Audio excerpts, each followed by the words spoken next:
Selamat pagi, siang, sore, dan malam dimanapun Anda berada, mahasiswaku dari program studi pendidikan pariwisata. Hari ini adalah hari pertama kita ketemu di metode pembelajaran self-learning ya. Hari ini saya buat video explainer untuk pertemuan kedua kita di mata kuliah pengantar perjalanan wisata. Jadi karena pembelajaran jarak jauh sekarang, makanya kami para dosen mencoba melakukan pendekatan-pendekatan untuk penyelenggaraan kelas. Salah satunya adalah dengan melakukan membuat video explainer gitu. Nah, karena ini pertemuan pertama, makanya nanti mungkin saya juga akan menyelenggarakan pertemuan langsung kelas video meeting untuk membimbing kalian aja dalam proses pembelajaran self-learning-nya gitu ya. Lalu ini adalah topik kedua dari mata kuliah ini berkaitan dengan sejarah, prinsip, dan etika perjalanan wisata. Oke, kita mulai ya. Oke, hari ini kelas akan diisi oleh saya, Ibu Ilma ya. Nanti kalau misalnya memang ada pertanyaan atau apa, kita bisa komunikasi lewat email atau lewat DM Instagram saya juga bisa ya. Jadi Instagram saya ilma_il. Jadi bisa kalian add, terus kalau misalnya ada pertanyaan-pertanyaan juga bisa melalui DM Instagram.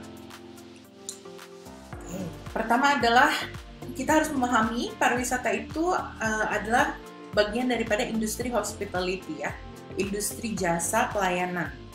Dan berkembangnya kalau kita lihat secara teori perkembangan ekonomi ya. Jadi bahwa awalnya kan kita dari agraris terus ke perdagangan, setelah itu dari perdagangan berubah ke industri, dari industri lalu berubah ke arah jasa begitu. Jadi jasa itu kalau secara kurvanya kita lihat bahwa semakin berkembang kebutuhan manusia, maka akan semakin berkembang juga kebutuhan terhadap produk jasa.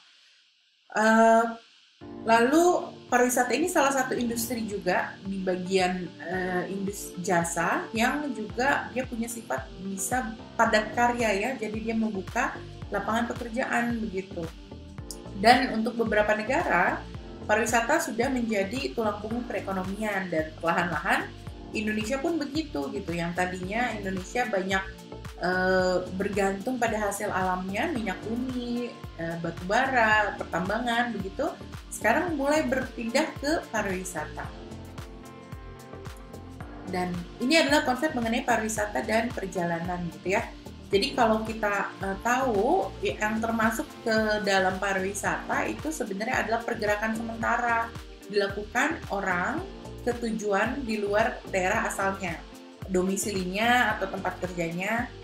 Dan pada saat dia pergi itu dia sebenarnya ditujukan untuk memenuhi kebutuhannya gitu.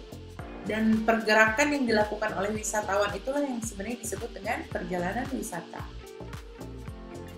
Untuk memahaminya kita perlu juga tahu bagaimana sejarah perjalanan itu dilakukan. Ini juga saya berikan satu video ya, video animasi mengenai timeline sejarah perjalanan. Jadi mungkin kalian bisa tonton itu dulu nanti untuk bisa memahami bagaimana sebenarnya sejarah perjalanan itu juga dilakukan.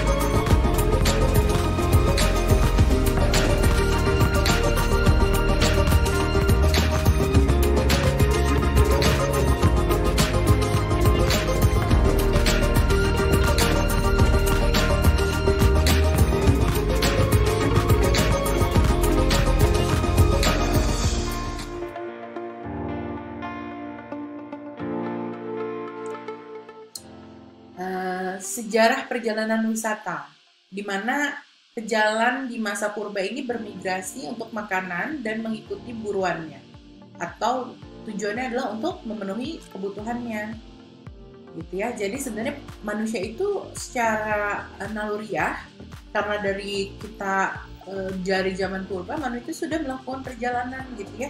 Dan perjalanan itu untuk apa ya? Untuk memenuhi kebutuhan gitu. Jadi kalau dia rasa dia ada yang kurang, ada yang tidak dimiliki, dia akan bermigrasi gitu. Nah, ini pada saat era perdagangan jalur sutra ya. Itu yang awal-awal banyak melakukan perdagangan itu orang-orang Phoenicians atau orang-orang dulunya Persia gitu ya. Lalu orang-orang China gitu ya. Mereka itu melakukan perjalanan untuk berdagang dan setelah perdagangan akhirnya mulai ada kekuasaan militer gitu ya. Jadi mereka mulai melakukan itu. Lalu setelah itu adalah era Kekaisaran Romawi kuno. Ini dari abad 0 sampai abad ke-5 begitu. Ini era-era apa ya? Bizantium kok nggak salah ya, era Romawi kuno itu. Di sini mulai muncul adanya pergerakan yang lebih banyak. Terus waktunya lebih lama. Terus ada juga uang itu yang mulai berputar gitu ya. Jadi ada yang mulai dikenal mata uang yang bisa dipertukarkan di antar negara, antar daerah. Terus bahasa juga gitu ya. Makanya kenapa sih bahasa Latin itu menjadi salah satu bahasa yang harus dikuasai gitu ya, karena itu zaman dulu gitu ya. Zaman dulunya memang orang berdagang gitu ya, bahasa internasional adalah bahasa Latin dulu gitu. Jadi itu yang dipakai. Terus ada juga sistem aturan, ada aturan mainnya juga dalam perdagangan gitu untuk mencegah orang merasa rugi. Nah ini juga saya dapat peta apa sih yang dulu diperdagangkan orang gitu ya. Biasanya ini berhubungan dengan makanan gitu ya, grain tuh gandum begitu ya. Terus barang tambang itu juga gitu ya, minyak, olive oil. Terus tekstil itu pakaian ya, terus kayu, terus binatang-binatang yang aneh-aneh gitu ya, anggur gitu. Jadi ini barang-barang yang diperdagangkan di masa itu. Nah, era selanjutnya adalah era pertengahan antara abad ke-5 sampai abad ke-14. Ini mulai perjalanan mulai makin panjang nih, karena mulai adanya kapal-kapal gitu ya, kapal-kapal laut begitu. Walaupun ini masih tenaga angin kapalnya gitu ya. Dan perjalanan yang paling terkenal ada perjalanan Marco Polo gitu ya, pada saat akhir abad ke-13. Dan di sini sebenarnya mulai banyak, karena semakin banyak perjalanan tapi semakin banyak juga kecelakaan gitu di dalam perjalanan. Dan karena perpindahan perjalanannya semakin jauh gitu, juga masalah jadi masalah nilai tukar juga berbeda gitu ya, masalah keuangan mata uang juga berbeda. Jadi karena pengetahuan orang itu semakin beda-beda ternyata gitu budaya tuh. Nah ini perjalanan di era Renaissance. Era Renaissance ini abad 14, abad 16 gitu ya. Di sini sebenarnya masyarakat itu semakin makmur gitu ya, mulai banyak karena ada perdagangan, ada nilai ekonomi, mulai bisa banyak membangun. Nah, ada juga kebutuhan untuk perjalanan, orang makin religius gitu. Terus ada juga perjalanan orang untuk ke tanah suci ya. Kalau tanah sucinya waktu itu lebih ke Yerusalem ya, Holy Land-nya adalah Yerusalem gitu ya. Jadi mulai banyak orang melakukan perjalanan tidak hanya untuk hanya berdagang, tapi juga orang melakukan perjalanan untuk perjalanan religi begitu. Jadi mulai nih wisata religi itu justru sebenarnya awal daripada perjalanan leisure ya, perjalanan yang bukan untuk bekerja mencari uang gitu. Jadi wisata religi. Lalu selanjutnya adalah era Grand Tour. Ini era Grand Tour ini di abad ke-16, abad 17. Mulai banyak explorer itu dari Inggris itu melakukan perjalanan ke daerah-daerah gitu ya. Jadi biasanya dari Inggris kan di utara, terus dia pergi ke daerah-daerah ke agak selatan gitu ya, terus agak ke timur gitu. Biasanya karena mulai adanya era perdagangan sama India gitu ya. Jadi Itu perjalanan tuh ada mulai muncul di abad ke-16, abad ke-17 ini. Di abad ke-17 ini juga Inggris kan mulai menjajah India begitu. Dan di sini adalah bagaimana menemukan civilized world ya. Jadi kehidupan beradab secara masyarakat dunia gitu. Jadi mulai ada pemahaman-pemahaman untuk mempelajari budaya yang lain, pertukaran budaya begitu. Dan dimulainya sama kaum bangsawan Inggris. Dan memang kayak untuk menciptakan status ya. Jadi orang yang beradab, orang yang makanya kenapa sekarang ini juga berdampak pada kenapa orang yang berwisata itu sekarang kayak punya nilai prestis gitu ya, karena dimulai daripada di abad ke-16-17 ini gitu, bahwa manusia itu melakukan perjalanan yang jauh gitu, itu berarti ada nilai prestisnya. Mulai ada juga di sini pelayanan untuk perjalanan begitu, jadi tapi lebih ke arah perjalanan bisnis, jadi pelayanan, jadi dia tidak misalnya adalah orang mau kan mulai nih orang buat berdagang bisa sewa kapal misalnya gitu, atau bisa dia sewa kereta kuda begitu untuk melakukan perdagangan. Jadi mulai ada jasa yang berkaitan dengan perjalanan. Nah, ini era mobility itu abad ke-18, abad ke-19 ini mulai ditemukan kereta gitu ya, mulai ada, terus dibangun jalan karena mulai ada banyak pergerakan itu orang. Jadi mulai banyak kereta-kereta kuda gitu ya, makin banyak, dan mulai juga ditemukan kapal uap gitu di tahun ini. Jadi orang mau akhirnya melakukan perjalanan yang lebih jauh dan ada penyelenggara jasa gitu ya. Ini salah satunya adalah Thomas Cook yang pertama banget awal-awalnya itu untuk menyelenggarakan perjalanan. Kalau ingat film Titanic mungkin nanti nonton sebentar film Titanic, gimana suasananya di era ini orang melakukan perjalanan gitu ya. Jadi tonton aja awalnya gitu di film itu, bahwa begitulah sebenarnya suasana orang beli tiket atau apa. Nah itu juga terjadi gitu ya sampai sekarang. Thomas Cook ini mulai membuat konsep paket wisata gitu dia.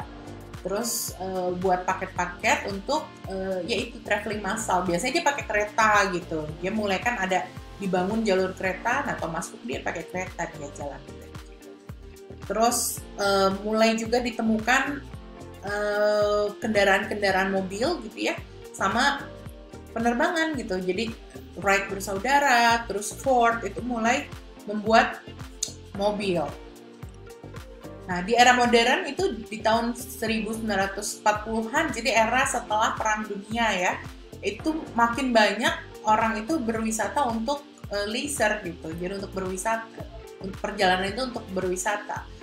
Dan makin banyak orang juga ingin tahu setelah World War itu kan berubah ya mindset orang dari yang tadinya penjajahan, terus ingin menguasai secara ekonomi. Sekarang orang mulai banyak ingin sesuatu yang lebih baik selain perang begitu. Jadi berwisata, dan itu menjadi bagian daripada gaya hidup orang di masa itu. Gitu.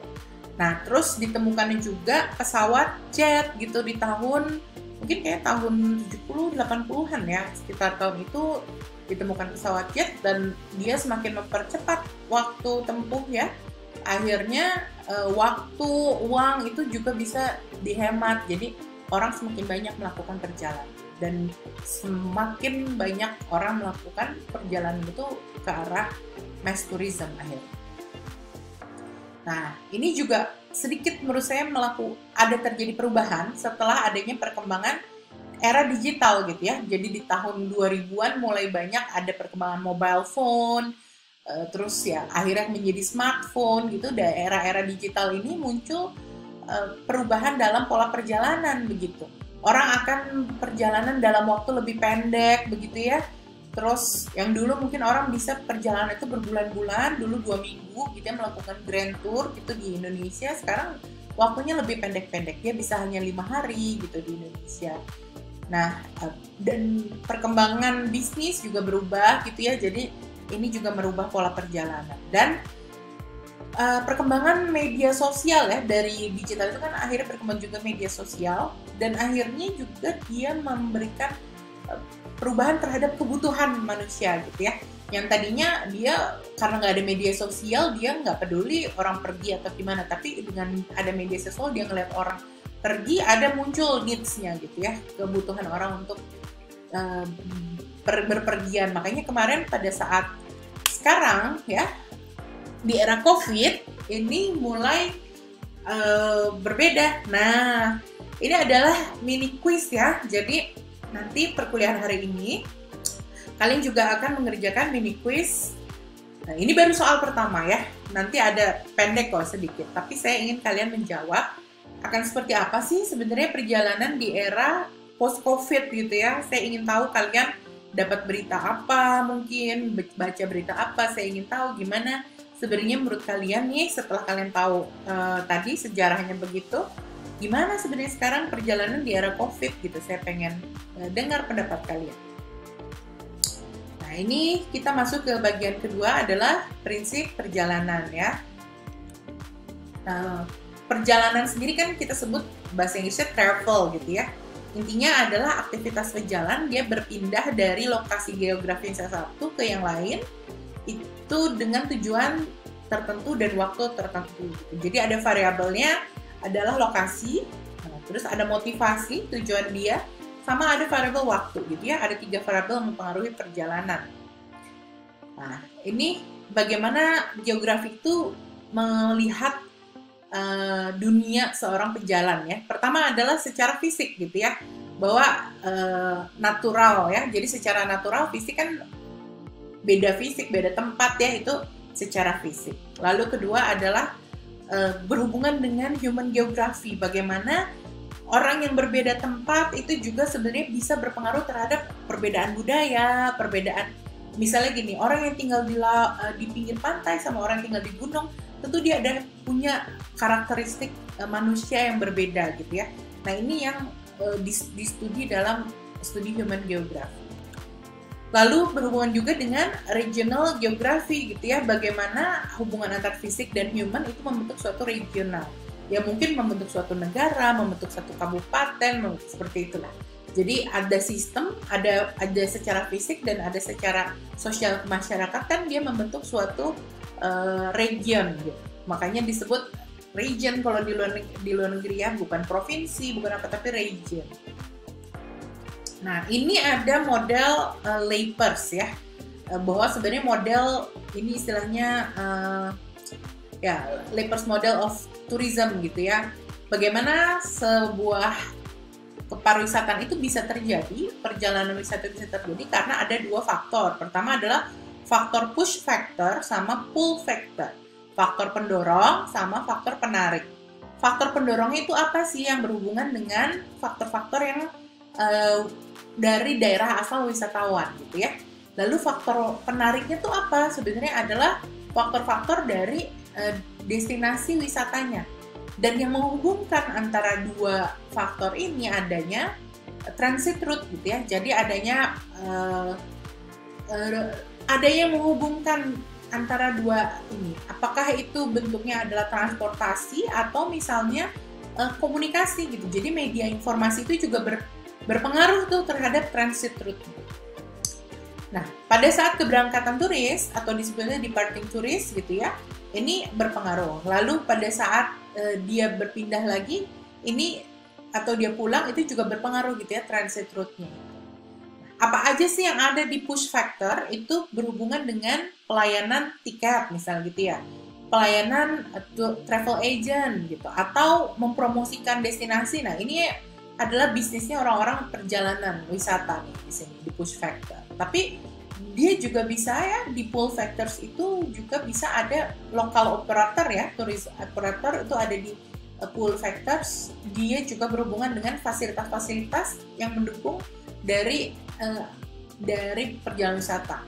Attraction juga ada di sini gitu ya. Kalau nggak ada daya tarik, nggak mungkin ada attraction itu. Lalu juga berhubungan dengan industri hiburannya gitu ya, apa yang dilihat wisatawan gitu di destinasi, belanja apa gitu, terus pelayanan-pelayanan wisata yang lainnya juga, restoran, hotel gitu.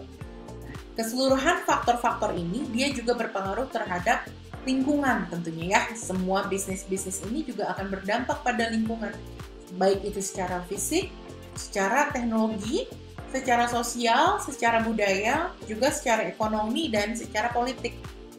Oke ya. Nah, ini mini quiz soal 2. Aku pengen kalian ceritakan kembali apa yang sebenarnya kalian pahami gitu dari model tadi. Tadi aku udah cerita ya, tapi bukan berarti ditranskrip ya apa yang aku ceritain. Aku pengen kalian ceritain ulang, dan mungkin kalau misalnya itu bisa lebih baik kalau misalnya kalian ceritakan sambil kalian coba pakai contoh misalnya gitu ya. Jadi ceritakan pakai contoh gitu. Digambar ulang lebih bagus juga boleh gitu ya. Oke, ini adalah prinsip perjalanan wisata yang pertama. Kita akan masuk bahwa pariwisata itu sebenarnya melibatkan pergerakan orang dari satu tempat ke tempat lainnya, betul ya. Lalu prinsip yang kedua, perjalanan itu ada karena alasan fisik maupun psikologi, atau keduanya. Tadi yang saya bilang butuh motivasi ya, salah satu variabel ada motivasi perjalanan. Prinsip perjalanan wisata yang ketiga adalah pergerakan itu harus dari tempat domisili asal, tempat dia bekerja itu ke tempat lain ya, pindah tempat gitu. Lalu prinsip yang keempat adalah kunjungan itu harus mengunjungi lingkungan yang berbeda dari kesehariannya gitu. Jadi dia ya beda lah gitu.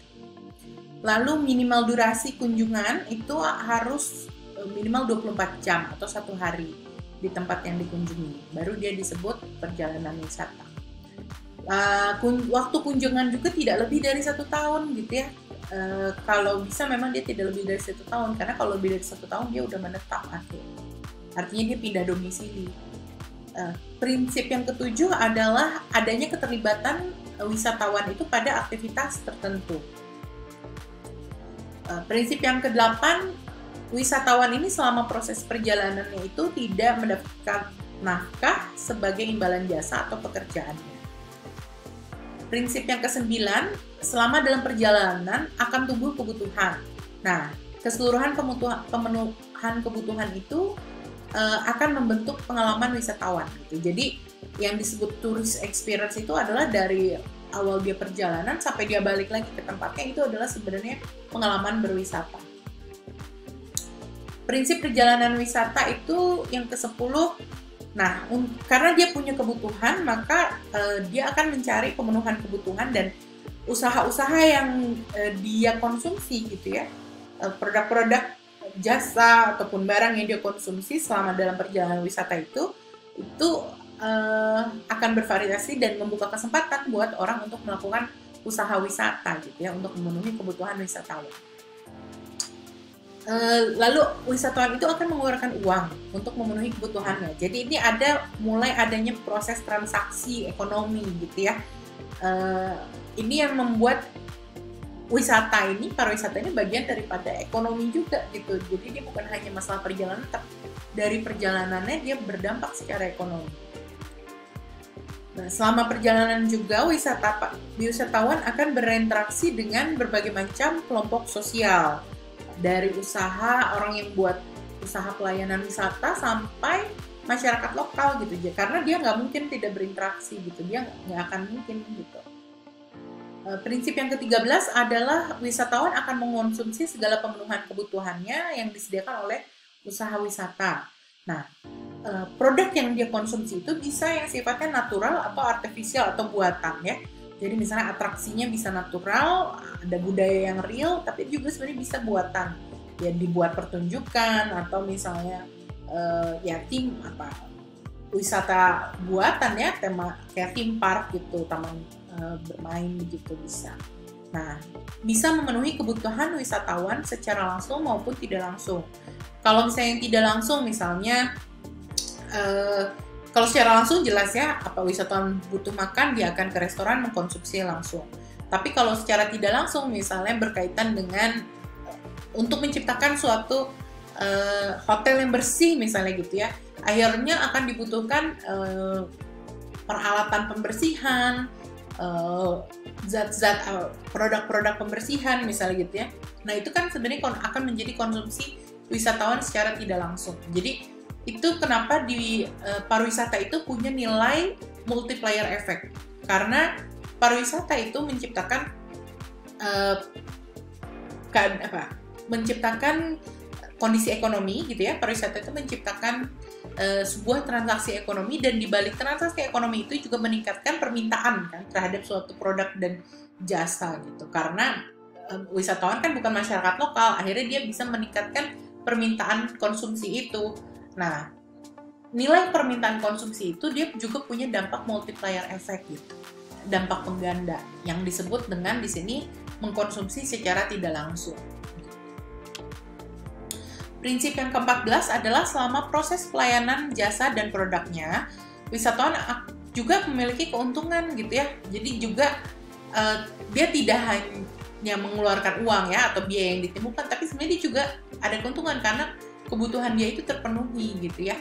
Nah, proses ini itu juga berdampak pada lingkungan, pada sosial, budaya, dan ekonomi, baik ke negara yang dia kunjungin, juga kepada dirinya sendiri gitu ya. Jadi ada dampaknya. Prinsip yang ke-15, pariwisata itu bisa terjadi itu di lingkungan yang terbuka, dan lingkungan ini juga terpengaruh olehnya ya. Tadi disebut juga ada dampaknya. Oke. Sekarang ini kuis yang ketiga. Saya ingin kalian buat kesimpulan dari prinsip-prinsip perjalanan wisata yang tadi saya udah ceritain. Mungkin kalian bisa ceritakan studi kasus di daerah kalian bagaimana begitu ya. Coba kalian simpulkan benar ya, ternyata dengan adanya wisata maka gitu ya. Itu coba saya ingin tahu kemampuan kalian dalam mengobservasi dan menganalisis hal-hal yang ada di sekitar kalian. Gitu. Coba dibuat kesimpulan. Selanjutnya berhubungan dengan istilah ya, istilah apa yang disebut dengan pejalan atau traveler atau pengunjung itu apa. Terus ada juga istilah ekskursionis itu, dan yang wisatawan itu yang mana gitu ya. Jadi sebenarnya traveler atau pejalan itu dibagi dua, ada yang pengunjung sama yang bukan pengunjung gitu ya. Kita bicara kalau yang pengunjung itu sebenarnya terbagi dua. Pertama adalah day visitors atau yang disebut dengan ekskursionis, dan yang kedua adalah turis atau wisatawan gitu ya. Bedanya itu. Lalu turis sendiri juga terbagi menjadi domestic turis dan international turis. Kalau international turis juga terbagi lagi jadi inbound turis sama outbound turis. Kalau domestic turis adalah orang yang berwisata di dalam suatu kawasan suatu negara ya. Jadi WNI jalan-jalan di Indonesia. Nah, international tourist itu juga atau WNA yang sudah lama itu ya. Domestic tourist WNA yang sudah lama menetap di Indonesia dan dia juga jalan-jalan di Indonesia, itu masuknya ke domestik gitu, bukan ke internasional. Nah, kalau international tourist itu berhubungan dengan inbound tourist sama outbound tourist. Kalau inbound tourist adalah orang luar negeri itu yang main ke Indonesia, itu masuknya inbound tourist. Sedangkan outbound tourist adalah orang Indonesia yang pergi keluar, itu disebutnya outbound tourist. Nah, ini juga berkaitan tadi saya bilang sempat menyinggung tentang motivasi perjalanan ya. Jadi ada beberapa motivasi orang melakukan perjalanan. Pertama itu secara fisik gitu. Mungkin dia ingin melakukan refreshing gitu ya, pengen udara segar, pengen bergerak gitu ya, karena dia capek kalau misalnya di rumah terus gitu. Jadi ada alasan-alasan yang sifatnya fisik. Alasan yang sifatnya adalah cultural atau kebudayaan. Dia penasaran gitu kalau misalnya orang Eropa hidupnya gimana, terus kalau misalnya orang di China gimana, orang Jepang gimana, itu motivasi perjalanan berhubungan dengan cultural. Ada juga yang sifatnya personal, misalnya dia mau ketemu pacarnya yang udah LDR-an, atau misalnya dia pengen ketemu keluarganya gitu ya. Ini personal. Ada juga yang sifatnya prestis gitu ya, supaya dia bisa posting-posting di private jet misalnya kayak gitu, atau dia pengen posting-posting di tempat-tempat kelihatan lah, maksudnya ya hobi gitu ya, hobi dia yang prestis, main golf misalnya kayak gitu. Itu ada nilai-nilai perjalanan untuk prestis dan status sosialnya. Nah, ini kita masuk ke bagian ketiga, itu tentang etika perjalanan wisata. Bahwa ada sebenarnya beberapa dampak perjalanan wisata itu berhubungan dengan lingkungan ya. Tadi saya bilang itu bisa sosial, budaya, dan ekonomi. Nah, karena ada dampak baik itu positif maupun negatif. Makanya dibuatlah sebuah etika perjalanan wisata gitu. Jadi kayak kesepakatan yang sebenarnya ini hal yang baik loh gitu. Untuk apa sih sebenarnya? Untuk meminimalisir dampak negatif dari penyelenggaraan perjalanan wisata begitu. Nah, ini dibuat sama UNWTO ya. Jadi United Nations World Tourism Organization, UNWTO. Pertama adalah kepariwisataan itu juga harus memberikan kontribusi dan respect itu dua belah pihak. Jadi tidak hanya melayani wisatawan aja, tapi sebenarnya masyarakat lokal juga harus dihormati oleh wisatawan gitu. Jadi bukan berarti wisatawan datang ke suatu tempat dia menjadi superior begitu. Lalu pariwisata ini yang kedua, tourism as a vehicle. Nah, jadi tourism itu dianggap sebagai sebuah kendaraan untuk memenuhi kebutuhan. Wisatawan itu butuh hiburan, butuh rekreasinya. Masyarakat mungkin butuh pekerjaan, butuh uang gitu ya, nafkah begitu dari hasil transaksi ekonomi itu. Jadi ada hubungan yang saling menguntungkan di dua belah pihak. Terus tourism as a factor of sustainable development. Jadi pariwisata itu harus bersifat membangun secara keberlanjutan begitu. Tourism a user of the cultural heritage of mankind and contributor to its enhancement. Jadi dengan adanya kepariwisataan, selain pelestarian terhadap budaya, tapi selain pelestarian lingkungan gitu ya, kepariwisataan tidak harus sustainable secara lingkungan, tapi pariwisata juga harus bisa melestarikan kebudayaan dunia gitu. Jadi dengan adanya penyelenggaraan kepariwisataan, manusia itu akan semakin memahami budaya-budaya yang ada dan menghargai, dan akhirnya juga ikut melestarikan, menghargai gitu. Terus tourism a beneficial activity for host countries and communities. Pariwisata itu harus menguntungkan untuk negara penyelenggara juga masyarakatnya gitu. Jadi tidak boleh merugikan negara dan masyarakatnya. Obligation of stakeholders in tourism development. Jadi ada kewajiban-kewajiban dari stakeholder yang terlibat itu untuk pengembangan kepariwisataan secara aktif ya. Jadi keterlibatan secara aktif. Stakeholder tuh apa aja? Biasanya pemerintah, pengusaha pariwisata, dia juga mungkin berhubungan dengan masyarakat gitu. Lalu berhubungan juga dengan media gitu ya. Jadi semua hal-hal pendukung dan wisatawannya sendiri gitu. Jadi stakeholder pariwisata itu juga melibatkan semuanya untuk mengembangkan pariwisataan. Terus right to tourism. Jadi orang itu punya hak untuk mengakses pariwisata. Liberty of tourist movements itu ada kebebasan turis untuk bisa bergerak gitu ya. Jadi nggak dibatasin kalau misalnya dia membuka untuk wisata, berarti turis boleh untuk mengeksplor, boleh tahu segalanya gitu. Rights of the workers and entrepreneurs in the tourism industries. Jadi ada hak pengusaha pariwisata, ada hak tenaga kerja juga. Dan dua-duanya ini yang harus equal, harus seimbang gitu hak dan kewajibannya. Lalu implementation of the principles of the Global Code of Ethics for Tourism. Jadi bagaimana kode-kode etik global ini bisa diterapkan gitu. Nah, ini makanya dibuat yang namanya World Community on Tourism Ethics. Ini jadi kayak kepanitiaan gitu ya, kayak dewan lah gitu, dewan yang memastikan bahwa tourism ethics ini diselenggarakan di negara-negara yang tergabung di UNWTO itu. Nah, salah satu fungsinya ya pertama adalah mengangkat dimensi etis gitu ya dari penyelenggaraan pariwisata dengan dasar untuk keberlanjutan itu. Lalu tujuannya ya mempromosikan, memastikan bagaimana kebijakan-kebijakan pariwisata yang digunakan, diterapkan itu sebenarnya masuk ke dalam etika-etika yang tadi gitu ya, dan seluruh stakeholder itu memegang etika tersebut. Nah, prioritasnya dari 2018 ke 2021 pertama adalah bagaimana pengembangan teknologi dan digital ini berpengaruh terhadap pariwisata.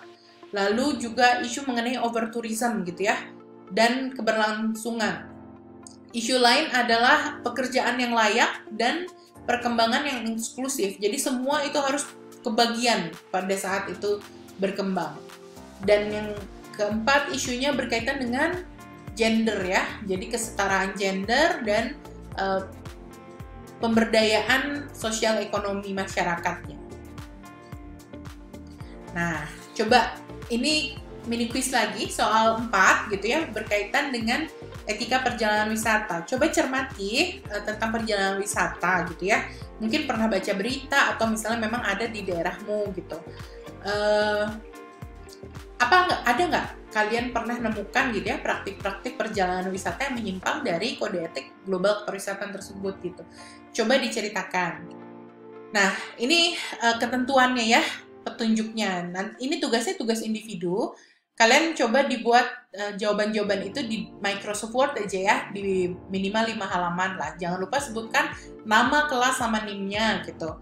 Terus kalau dikumpulkan itu lewat Google Classroom dulu karena spotnya masih belum sembuh gitu ya. Nah, ini dikumpulinnya tanggal 20 September tengah malam, tapi jangan mepet-mepet kalau nggak nanti sistemnya menolak tugas kalian gitu. Oke, sekian presentasi saya hari ini. Nanti kalau misalnya mau ada pertanyaan, kalian bisa email saya atau kalian juga bisa DM Instagram saya gitu ya. Atau di Google Classroom saya juga akan buat forum pertanyaan untuk minggu ini gitu. Semoga metode pembelajaran video explainer ini juga bisa kita terapkan, karena menurut saya dengan kalian mengakses video ini sebenarnya hampir sama dengan saya juga melakukan presentasi di depan kalian langsung gitu. Hanya memang yang berbeda adalah interaksinya, jadi tidak secara langsung gitu ya.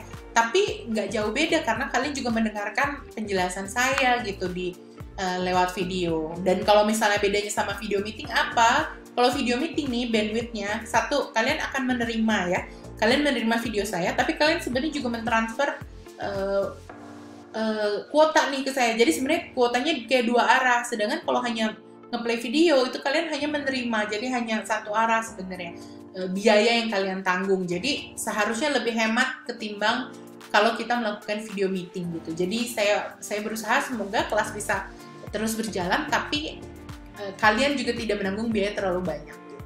Oke, sekian hari ini. Kita kerjakan kuisnya, terus nanti kita ketemu lagi minggu depan ya di hari yang sama gitu. Bye.